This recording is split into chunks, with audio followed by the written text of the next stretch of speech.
ओम शांति। आपका प्रश्न है, मेरी बहन बोलती है कि हम सात्विक भोजन करते हैं लेकिन दही खाते हैं तो उसमें तो छोटे छोटे कीटाणु जंतु होते हैं जिसके बिना दही नहीं बनता है। तो दही क्या मांसाहारी हुआ? ये साइंटिफिक रीति से समझना है और आध्यात्मिकता से भी।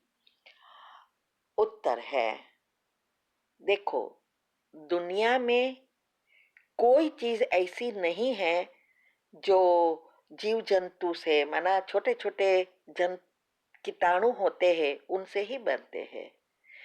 जैसे हम अनाज पकाते हैं खेत में, कितने असंख्य जीवाणु होते हैं ना, बैक्टीरियाज वगैरह। तो वो हम उसको मार के घर पे लाते हैं, बॉईल करते हैं, कितने कीटाणु मरते हैं। हम चलते हैं तो भी कितने सारे जीव जंतु मरते हैं। ऐसी बहुत सारी सूक्ष्म से सूक्ष्म चीजें हैं। लेकिन कर्म की गति के टॉपिक हमने यूट्यूब पर रखे हैं, वो अच्छी रीति सुनो और उनको भी कहो, वो भी सुने और समझे कि सात्विक भोजन क्या है, कौन से कर्म का कौन सा पाप बनता है। तो ये जो भी हम भोजन खाते हैं या चलते फिरते, तो हम ये पाप करते ही है, लेकिन वो पाप जानबूझ के नहीं किया, होता है, करना पड़ता है। क्योंकि हम घर में एक ही जगह पे तो नहीं बैठेंगे, खाना तो पड़ेगा तो भी जिंदा रहेंगे ना, नहीं तो कैसे जिंदा रहेंगे। तो इसका पाप इतना नहीं है जो दूसरा पाप होते हैं। इसकी भी कैटेगरी है, 3-4 प्रकार के पाप कर्म हैं। तो ये इतना इतना सूक्ष्म है और इसके लिए ही भगवान ने भक्ति में भी विधि बताई और ज्ञान मार्ग में भी बताई कि भोजन करते समय भगवान को याद करो और भोजन की थाली सामने आए तो उसको भी सकाश दो। उसकी कमेंट्री हमने यूट्यूब पर रखी है और उसमें सब आता है कि कैसे सबको ब्लेसिंग देना है। और भगवान को याद करने से ये सूक्ष्म पाप से हम बच जाते हैं, क्योंकि उनकी शक्ति इसमें आती है। हर एक चीज की विधि भगवान ने बताई है, लेकिन हम फॉलो नहीं करते हैं। तो दही में भी जो जंतु है वो बहुत अच्छे हैं शरीर के लिए। अभी हाँ, दूसरी ये है, हमारे शरीर में भी 100,000 ट्रिलियन सेल्स है, 100 बिलियन न्यूरॉन है। ये सब दिन में मरते हैं। हर सेकंड 3,000 मिलियन सेल्स हमारे शरीर में मरते हैं। हाँ? तो ये सब बातें जो है, जो नेचुरल है, वो नेचुरल चीजों के लिए पाप नहीं होता है। जो जानबूझकर हम किसी को मारते हैं, हाँ, जब हम मांस खाते हैं, नॉनवेज क्या है, मांस जो खाते हैं वो किसी की हत्या करते हैं और वो हत्या करते समय जानबूझकर हम उसको मार के खाना पकाते हैं। तो वो हुआ नॉनवेज। सात्विक वो हुआ जिसमें हम किसी को भी जानबूझकर नहीं मारते और भगवान ने ये सिस्टम रखी है, उस अनुसार हम भोजन खाते हैं। तो सात्विक फूड उनको कहा जाता है। इसीलिए ये साइंटिफिक रीति से समझो या आध्यात्मिकता से समझो, ये रीजन यही है कि जो चीज से किसी को दुख पहुंचे जानबूझकर हम करें, वो चीज का बहुत कड़े पाप होते हैं। और जो चीज हमारे जीवन में जाने अनजाने हो जाती है, जो सत्युग त्रेता में भी होता है, और इसीलिए 8 कला कम हो जाती है। क्योंकि सत्युग में भी भोजन तो होता है ना, 56 भोग कहाँ से आएंगे। तो ये भी जो है सब जगह पे, लेकिन उसका पाप बहुत जैसे है ही नहीं, बहुत माइनर है, इसीलिए जल्दी भोगना के रूप में नहीं आता है। तो आप उनको कहो कि इस बातों को अच्छी रीति समझे कि क्यों सात्विक बनना है, कैसे बनना है। अगर उसको समझना है तो ये ज्ञान लेंगे तब पता चलेगा। और YouTube पर हमने ये बातें रखी है कर्म की गुह्य गति आध्यात्मिक रीति से और साइंटिफिक और कुंडलिनी चक्र से भी बहुत सारी चीजें रखी है। चैनल का नाम है शिव शक्ति मेडिटेशन बीके कुसुम।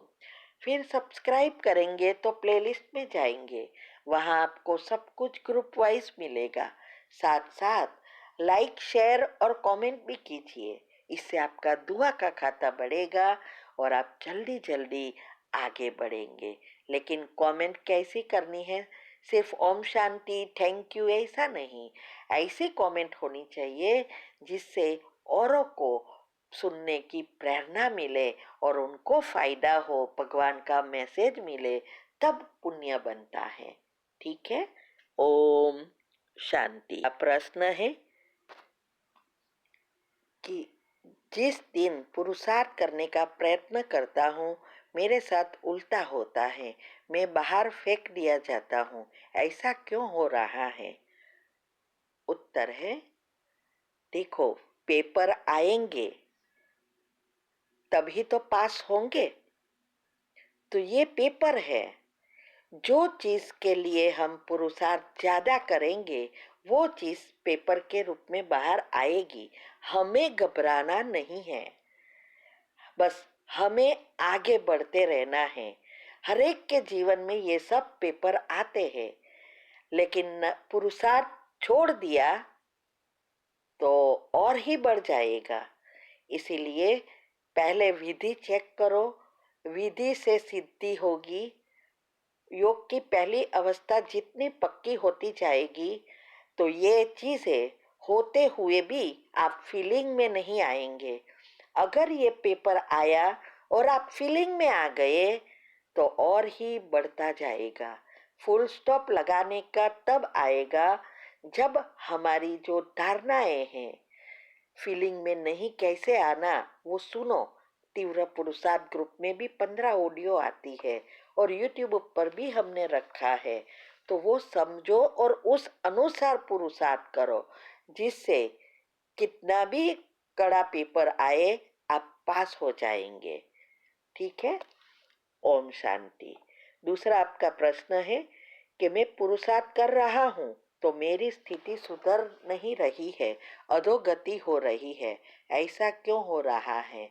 उत्तर है, यही प्रश्न है फिर से।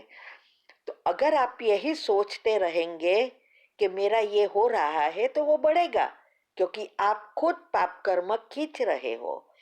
आपको इसको फीलिंग में लाने बिना आगे बढ़ना है और विधि फॉलो करो।